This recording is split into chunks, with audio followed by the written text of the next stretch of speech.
આજે આપણે બનાવશું મેથીના ગોટા.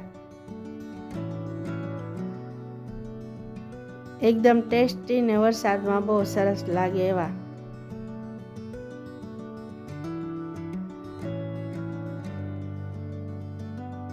તો એના માટે સામગ્રીમાં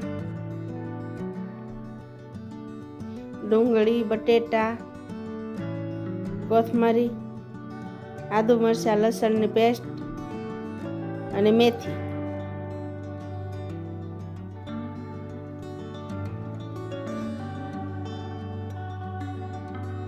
તો એના માટે આપણે એક બાઉલ લેવાનું છે,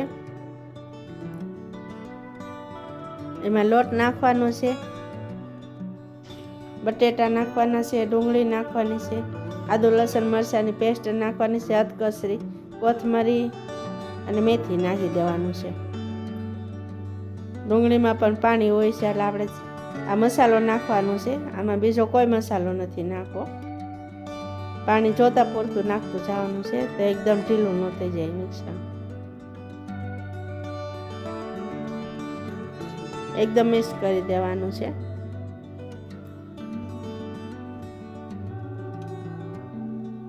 સરખી રીતના મિક્સ કરવાનું છે એકદમ.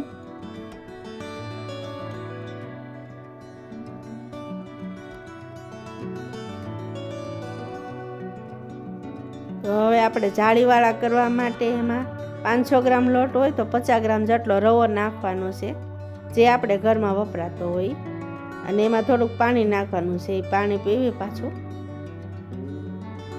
તો આ રીતના મિક્સ કરી દેવાનું છે એકદમ. હવે આપણે ગેસ ચાલુ કરવાનું છે. એક કડાઈ મૂકવાની છે,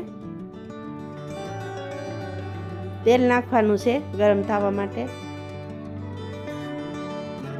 ગરમ તેલ નાખવાનું છે મિક્સરમાં 1 ચમચી.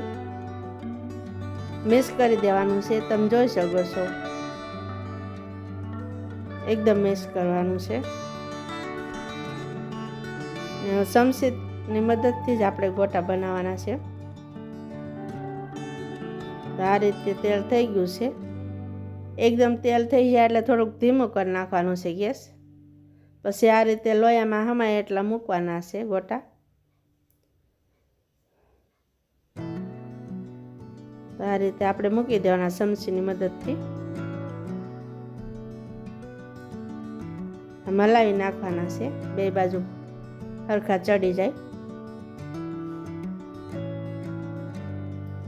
તો તળાઈ જવા આવ્યા છે એટલે કાઢી લઈશું. એક ડીશમાં નાખી દઈશું તળેલા. તો આ જ રીતે બધાય ગોટા તળી નાખવાના છે મેથીના.